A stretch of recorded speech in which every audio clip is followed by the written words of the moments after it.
Patrícia Justino é professora e investigadora de desenvolvimento económico na Universidade das Nações Unidas, no World Institute for Development Economic Research.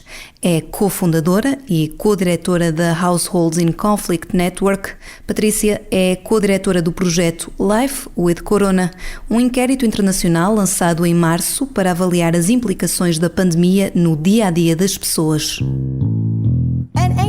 Watinta bafazi, watinta mbowoko, which means you strike a woman, you strike a rock. And that's what I grew up with. Nothing can stop me in this mission, in this campaign of education. Estão a ouvir Conversas de Género. Patrícia, bem-vinda. Obrigada.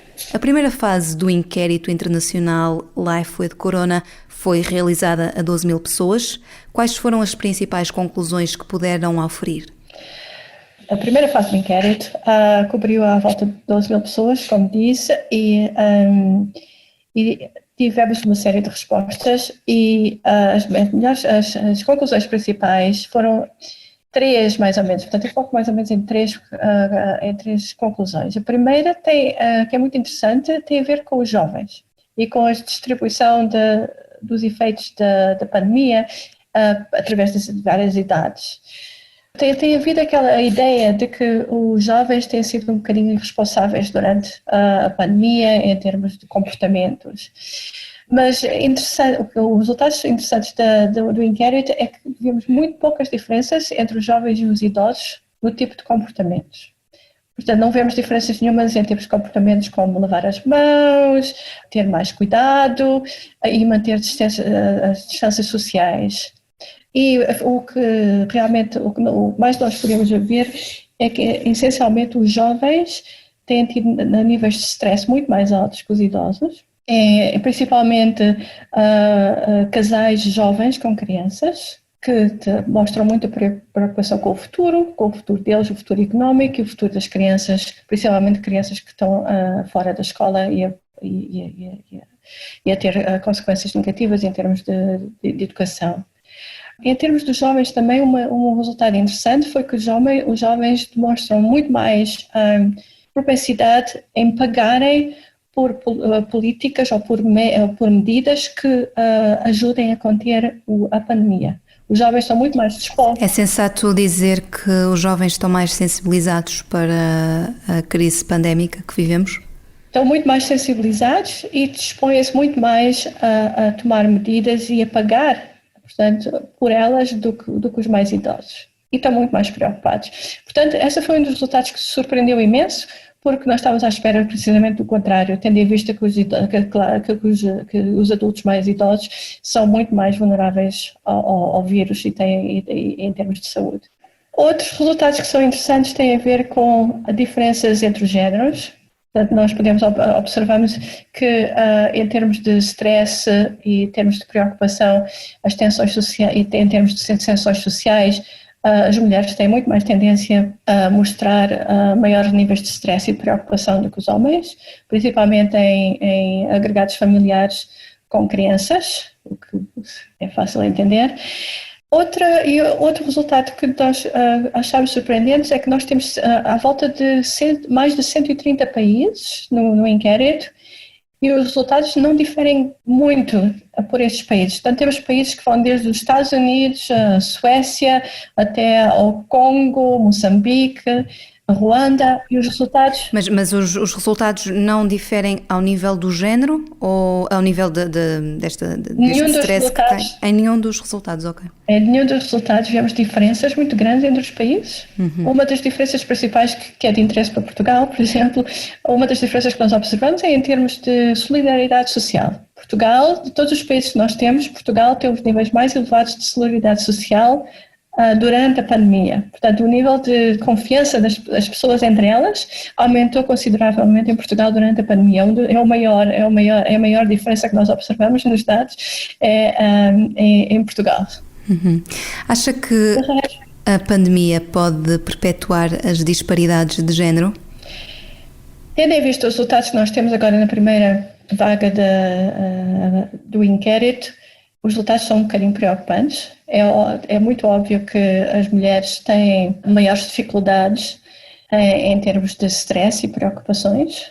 E normalmente nós sabemos que esse tipo de variáveis têm implicações depois para o futuro económico e para a vida dos agregados familiares, etc. Portanto, nós sabemos que isso tem implicações para o futuro. Portanto, na segunda fase do inquérito, nós resolvemos, que foi lançada a semana passada, nós resolvemos tentar perceber melhor essa parte de diferenças entre géneros e temos perguntas muito mais detalhadas sobre questões, por exemplo, de violência doméstica, questões de diferenças em termos de emprego, por exemplo, de part-time, e também a questão de tomar conta das crianças, o tipo de atividades domésticas que normalmente não são quantificadas muito facilmente. Portanto, tentamos perceber isso melhor, porque estes resultados que nós temos da primeira fase realmente mostram que poderá haver diferenças de género muito substanciais, principalmente à medida que o vírus continua a fazer parte da nossa sociedade e até haver uma vacina e os problemas vão começar a ser mais problemáticos. Então já podemos afirmar que os homens e as mulheres estão a experienciar a crise do coronavírus de maneiras diferentes? Completamente diferentes. Nós não temos dados estatísticos neste inquérito que nos permitam chegar a conclusões definitivas, mas há vários estudos feitos noutras partes do mundo só sobre países específicos. Portanto, a vantagem deste inquérito é que cobre todos os países do mundo, mas há estudos que já apareceram sobre países específicos que mostram que as mulheres foram as primeiras a perder emprego, têm muito mais probabilidade de estarem part-time, têm muito mais probabilidade de não voltar ou não ter voltado ao emprego depois da primeira vaga da pandemia, e há também indicações que o aumento das atividades domésticas é muito maior para as mulheres do que para os homens. Cuidar dos filhos, online schooling. Quando e como é que esta pandemia médica se tornou numa pandemia social? Eu acho que foi logo ao início.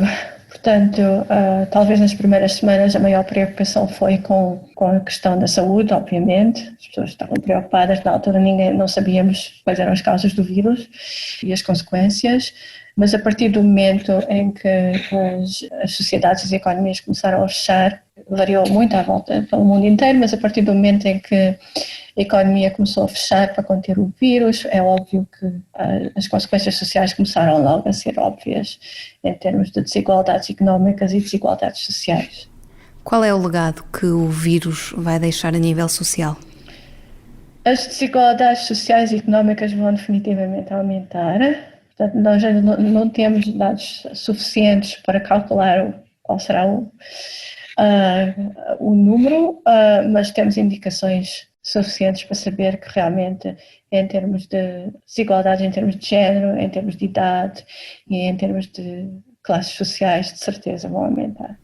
Há pouco falava na segunda fase do inquérito que está a decorrer desde 30 de setembro. Quais são as conclusões que esperam obter?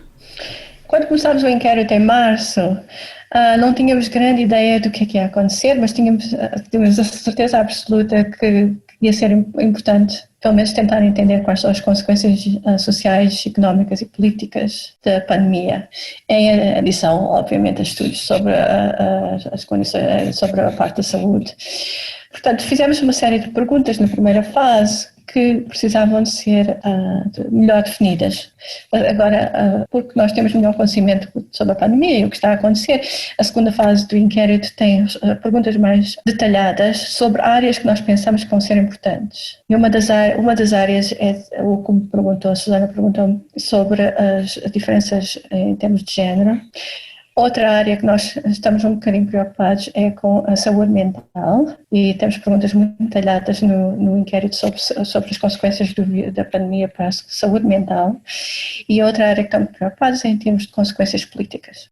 Nós, na primeira fase do inquérito, nós observamos que há uma imediata redução da confiança dos cidadãos em instituições políticas, principalmente depois de ter passado mais ou menos um mês e pouco. A confiança de maior parte dos cidadãos pelo mundo inteiro nas instituições políticas reduziu-se drasticamente. houve um aumento de tensões sociais, principalmente divisões entre pessoas que têm confiança nas medidas que foram postas em funcionamento para conter o vírus e pessoas que não têm confiança nessas medidas, e depois diferenças entre pessoas que perderam o emprego e pessoas que não perderam o emprego, etc. Nós achamos que realmente as tensões sociais vão aumentar na maior parte dos países do mundo.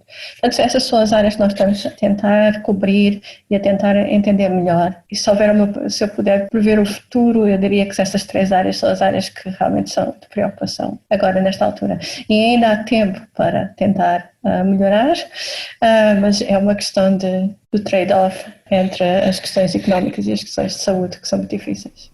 O estudo tem aprovação ética do Instituto Mundial de Universidade das Nações Unidas, abrange mais de 130 países, dos quais Portugal é parceiro, através do Instituto de Investigação e Inovação em Saúde da Universidade do Porto.